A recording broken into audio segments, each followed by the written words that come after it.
हाल ही में इंडिया के कुछ शहरों में एक सर्वे हुआ और इस सर्वे में शामिल ज्यादातर लोगों का मानना था कि उन्होंने इस बात का रिग्रेट है, दुख है कि उन्हें रिटायरमेंट की प्लानिंग में देरी कर दी। वो अफसोस करते हैं कि उन्हें सही उम्र में ही प्लानिंग कर लेनी चाहिए थी। खैर, उन्होंने देर कर दी, पर आप क्यों देर कर रहे हैं? आप तो अपने रिटायरमेंट के दौरान बेस्ट टाइम गुजार सकते हैं। एनपीएस यानी कि नेशनल पेंशन सिस्टम, सबसे पहले बता दूं कि ये स्कीम क्या है। ये एक स्कीम है जिसमें भारत सरकार ने शुरू किया है और इसे रेगुलेट भी करता है। पीएफआईडीए यानी कि pension fund regulatory and development authority साल 2004 में इसे गवर्नमेंट एम्प्लॉइज के लिए शुरू किया था। पुरानी पेंशन बंद होने के बाद एनपीएस गवर्नमेंट एम्प्लॉय के लिए शुरू हुआ था, लेकिन 2009 में इसे सभी नागरिकों के लिए खोल दिया गया। अब आप कहेंगे कि रिटायरमेंट के लिए एनपीएस को ही क्यों ऑप्ट करें? तो दो फायदे हैं, इसका जवाब देते हैं।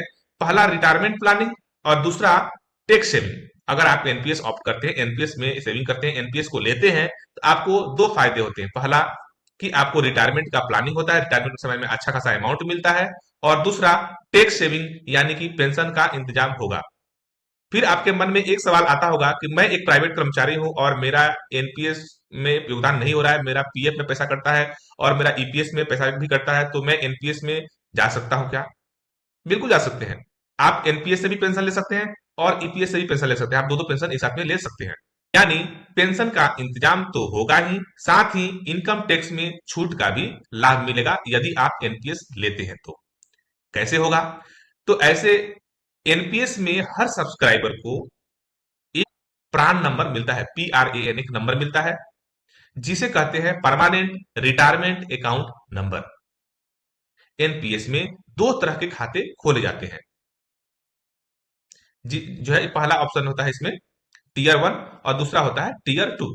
दो तरह के खाते खोले जाते हैं। पहले बात करते हैं टीयर वन की।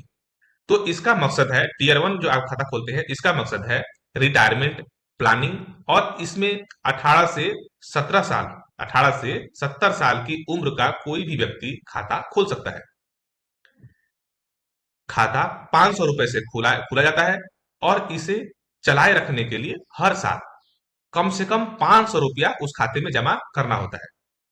ध्यान से सुनिएगा, टीयर वन में जो खाता खुलता है उस वह 500 रुपए से खुलता है और उसको एक्टिव रखने के लिए, डिएक्टिवेट से बचाने के लिए साल में एक बार कम से कम 500 रुपए भी डाल देंगे तो वो आपका खाता चालू रहता है। अब पैसा जमा किए हैं तो निकालने का भी कुछ शर्त जान लेना जरूरी है। तो टीयर वन में लॉक इन पीरियड 3 साल का होता है, यानी 3 साल तक कोई पैसा निकाल नहीं सकता है। इसके बाद पार्शियल विड्रॉल का जो उसमें सुविधा दिया जाता है, ऑप्शन दिया जाता है, लेकिन यहां अप्लाई होगा टर्म एंड कंडीशन। और अब जब आप 60 साल के हो जाएंगे, यानी रिटायरमेंट हो रहे होंगे, तो आप इस रकम को निकाल सकते हैं। वहीं टीयर टू बना है इन्वेस्टमेंट प्लान की तरफ बनाया गया, इसे इन्वेस्टमेंट लाने के लिए बनाया गया है। इसे वही लोग खुलवा सकते हैं जिनके पास टीयर वन में खाता पहले से हो। बस इसमें 1,000 रुपये लगता है खाता खुलवाने के लिए। वो 1,000 रुपये आपके खाते में जमा रहता है और जब जितना मन इसमें से रकम आप निकाल सकते हैं, जमा कर सकते हैं, निकाल सकते हैं। कोई लॉक इन पीरियड नहीं होता है, मतलब जब तक मन पैसा जमा कीजिए और जब जरूरत पड़े आप अपने इच्छा के हिसाब से उस समय जो रिटर्न मिल रहा होगा आपके पैसे पे, आप पूरा पैसा निकाल भी सकते हैं। ये थी अकाउंट ओपनिंग की बात। अब जानेंगे कि आपके पैसे की देखभाल कौन करेगा। जो आप पैसे रखते हैं, जमा करते हैं एनपीएस में, उसकी देखभाल कौन करेगा? तो इसकी सहूलियत भी आपको दी गई है और आप खुद अपना पेंशन फंड मैनेजर चुन सकते हैं। फिलहाल एनपीएस के अंदर 10 फंड मैनेजर हैं। इसमें से 3 सरकारी और 7 प्राइवेट। आप इनमें से किसी भी एक को चुन सकते हैं। फिर इन्वेस्टमेंट ऑप्शन चुनना होता है, यानी कि एक्टिव चॉइस या ऑटो चॉइस। एक्टिव चॉइस में खुद चुन सकते हैं कि पैसा कहां इन्वेस्टमेंट हो। इसमें से आप 75% इक्विटी में, 25% बॉन्ड में, या 50% इक्विटी में, 25% बॉन्ड में और 25% अदर आपको इंस्टीट्यूशन में, इस तरह से आप अलग अलग टाइप से आप इसको खुद भी चुन सकते हैं। आपको ज्यादा आपको एग्रेसिव है, मतलब आप ज्यादा रिस्क उठा सकते हैं, तो आप इक्विटी के परसेंटेज को बढ़ा सकते हैं। कम रिस्क लेना है तो आप इक्विटी परसेंटेज को बढ़ा सकते हैं। इस तरह से आप अपने हिसाब से भी चुन सकते हैं कि पैसा कहाँ इन्वेस्टमेंट हो और इसमें बदलाव भी कर सकते हैं। जबकि ऑटो चॉइस करने में ये ऑटोमेटिकली हो जाता है, इसमें आपको ऑप्शन नहीं मिलता है। अब सवाल यहाँ यह उठता है कि यह फंड मैनेजर आपके पैसे का करते क्या है? तो यह 4 कैटेगरी में आपके पैसे को इन्वेस्ट करते हैं। ये लोग बहुत ही ट्रेंड और बहुत ही मास्टरमाइंड फंड मैनेजर होते हैं। आपके पैसे को बहुत ही अच्छे ढंग से इन्वेस्टमेंट करते हैं। Low risk, moderate risk, high risk और वेरी हाई रिस्क, इस तरह के कैटेगरी में आपके पैसे को इन्वेस्टमेंट किया जाता है। लो रिस्क में आते हैं गवर्नमेंट बॉन्ड्स, मॉडरेट रिस्क में होते आते हैं कॉर्पोरेट बॉन्ड्स, हाई रिस्क में आते हैं शेयर बाजार और वेरी हाई रिस्क में आता है अल्टरनेटिव इन्वेस्टमेंट फाइनेंस, यानी कि रियल एस्टेट फाइनेंस या इंफ्रास्ट्रक्चर फंड्स। अगर आपने एक्टिव चॉइस सिलेक्ट किया है तो आप रिस्क लेने की क्षमता के मुताबिक तय कर सकते हैं कि किसमें कितना दाव लगाना है। अब एनपीएस में इन्वेस्ट तो कर लिया, पर पैसे कितने और कब मिलेंगे? तो आपके फंड में जितना पैसा इकट्ठा हुआ है, 60 साल की उम्र में आप उसकी 60% रकम निकाल सकते हैं। आप कहेंगे कि भाई ये तो बात हजम नहीं हुई, क्योंकि पैसा तो हमने पूरा जमा किया, पर निकालते वक्त ये बहानेबाजी क्यों? 60%, 50%, ये बहानेबाजी क्यों? तो एनपीएस पर बात करते हैं, करते करते शायद हमने एक बात आपको बताना भूल गया कि ये एक रिटायरमेंट प्लान है। हर महीने पेंशन आपको चाहिए, इसलिए इसमें क्या होता है कि आपके कुल इकट्ठे पैसे में से जो पैसा 40% बच जाता है, उस 40% पैसे का आपको पेंशन फंड खरीदना होता है। इस चीज को कहते हैं एन्युटी। पेंशन के लिए पेंशन खरीदना होता है। कुछ लोग कह सकते हैं कुछ लोग कह सकते हैं कि उन्होंने तो एनपीएस को सीरियसली लिया ही नहीं, इसलिए रकम भी कोई खास इकट्ठा नहीं हुई हो। तो कितना उसमें से पैसे निकलेगा? उन्होंने तो पहले शुरुआत में ज्यादा सीरियसली लिया नहीं। बहुत सारे लोग ऐसे भी हैं जो शुरुआत में एनपीएस को सीरियसली नहीं लेते हैं और ज्यादा अमाउंट जमा नहीं करते हैं। तो उसमें से कितना पैसा निकालेंगे और कितना बचेगा कि वो पेंशन के लिए पेंशन फंड खरीदेंगे, पेंशन खरीदेंगे? तो इसके लिए भी एक नियम है। अगर उनकी कुल रकम 5 लाख या उससे कम है, कम जमा है, तो वो पूरी रकम एक मुश्त निकाल सकते हैं, वो भी टैक्स फ्री। अब स्कीम की अच्छी अच्छी बातें तो हमने जान ली, एक डिसएडवांटेजेस भी है, उसे भी हम देख लेते हैं। तो कई जानकार लोगों का मानना है कि 40% रकम जो एन्युटी खरीदने के लिए हम इस्तेमाल करते हैं, यही इसकी डिसएडवांटेजेस है। उनका कहना है कि एन्युटी यानी कि पेंशन देने वाली कंपनी इस रकम पर ज्यादा से ज्यादा 6 से 7% ही रिटर्न दे पाती है।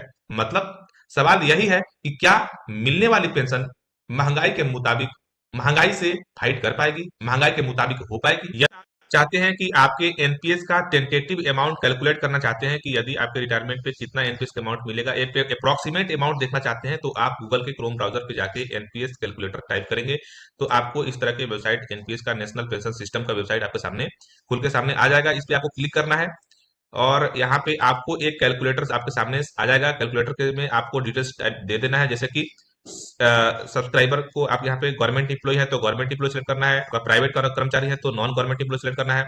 और जैसे कि मैं आपको एनपीएस वात्सल्य के बारे में बता रहा था, वो आपको नेक्स्ट वीडियो में बताऊंगा। एनपीएस वात्सल्य अगर आप चाहेंगे कैलकुलेशन करना तो वो भी आप यहाँ से कर सकते हैं। ये आपके छोटे छोटे बच्चों के लिए एनपीएस वात्सल्य इसी साल चालू हुआ है। नॉन गवर्नमेंट एम्प्लॉय, जैसे कि आप प्राइवेट कंपनी में काम करते हैं, प्राइवेट कर्मचारी हैं, तो आप नॉन गवर्नमेंट एम्प्लॉय सेलेक्ट करें यहाँ पे।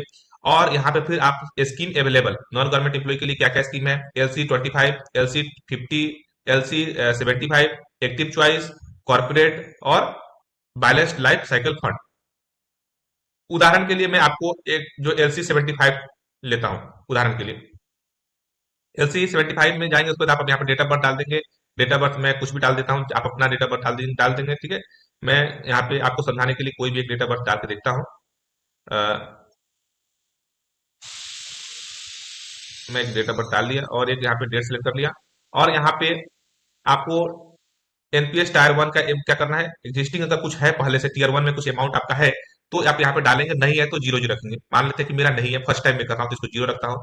आई विल लाइक टू कंट्रीब्यूट, मैं कितना अमाउंट कंट्रीब्यूटर को हर महीने करना चाहता हूँ, मान लीजिए मैं 2000 को हर महीने कंट्रीब्यूट करना चाहता हूँ। आप इसमें कम या ज्यादा कर सकते हैं, ठीक है।